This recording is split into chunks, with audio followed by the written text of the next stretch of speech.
How much does a high asset divorce cost? Hi, I'm Bill Farias, founder of Farias Family Law, and we just got this question about a week ago. We met with someone who is a high net worth individual, and he's afraid that he's going to have to spend a lot of money on his divorce. And so what I can give you here is a guide on how to think about this, right? Because it's impossible to give an exact number as to what a divorce is going to cost without having the issues before you and having a firm grasp on the other side's position on those issues. Because generally, the more reasonable the other party is, the more reasonable the other attorney is, the faster you can resolve the case and the less it's going to cost overall. But what I can give you here in this video are just some things to think about in terms of trying to figure out where your case will fall on this cost spectrum. So first of all, if you have a business, especially a business that generates significant net profit after you pay yourself, you are at greater risk of having that business treated as an asset for purposes of divorce. And if the business is treated as an asset, then you have to figure out how much it's worth, right? Especially, obviously, if the other party is going after his or her share of the business, you have to figure out what that business is worth. And that involves a business appraisal. And business appraisals can be expensive. We've had business appraisals cost as little as $10,000. We've had business appraisals that have cost tens of thousands of dollars. So it really depends on the size of the business, the complexity of the business. But that's something to keep in mind that will absolutely impact the money that you have to come up with to figure this out and sort through it. The other thing you have to keep in mind is if you have properties, right? If you have real estate, you have to figure out the value of those properties. Unless you can just come to an agreement with the other side on what that value is, you have to invest in appraisals. And if you have commercial properties, that will be even more expensive. To have a commercial appraiser go out there and run the numbers is going to cost you more money. Again, we've had commercial appraisals cost as little as a few grand. We've had commercial appraisals cost over 10 grand. And so it really depends on what kind of property it is, what the setup is, how many units, and the commercial activity within that piece of property. And so that is another consideration for how much your divorce is going to cost. So is there a business involved?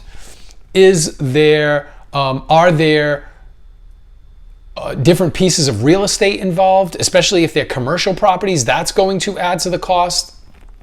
And then the other thing you have to think about also, although this is not related to property, is if there are children involved. If there are children involved, that is another issue that you and your attorney and the other side are going to have to sort through. Many times support is in play, right? Especially in high net asset cases. Sometimes you have one party that's earning way more than the other party, and so you have a support issue. And sifting through that to figure out what a fair support amount looks like also adds to the complexity of the case.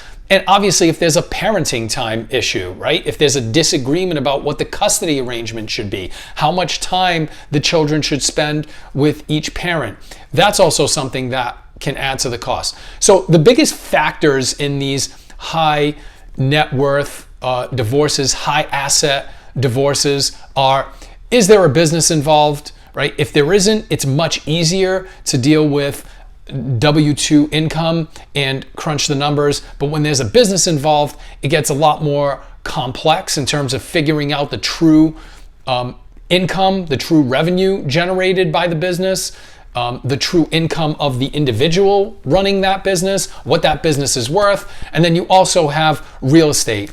If you have real estate, especially commercial real estate, that also adds to the complexity. And then children, that's the next layer.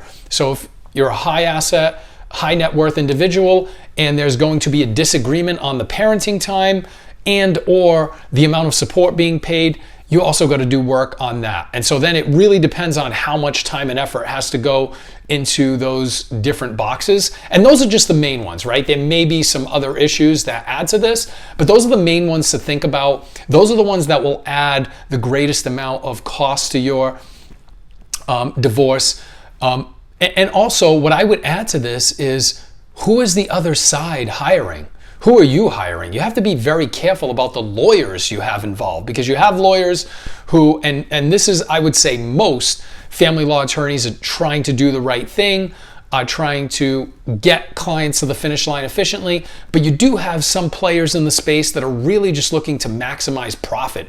And so if you have a lawyer on the other side that is trying to maximize profit, or you have a lawyer or the other party who is maybe not operating from the best of intentions and trying to drag the process out, maybe emotionally driven. If they are emotionally driven and not thinking rationally and operating rationally, then that's also going to increase the cost of your divorce. So if you have an opposing party, an opposing attorney, those people are stable, they're reasonable, it's going to be much easier to resolve the case. If not, and these people are either not operating objectively, not operating with good motives, or you have the attorney trying to maximize profits on the case, then it's going to cost you more, unfortunately. So these are the things you should keep in mind. If you have any questions about this, you can call us 508-675-0464. You can email us at info@fariasfamilylaw.com. If you found this video helpful, you can subscribe to our channel, share it with anyone you think might benefit from the video, and you can also find us on social at Farias Family Law. Thank you. Have a good day.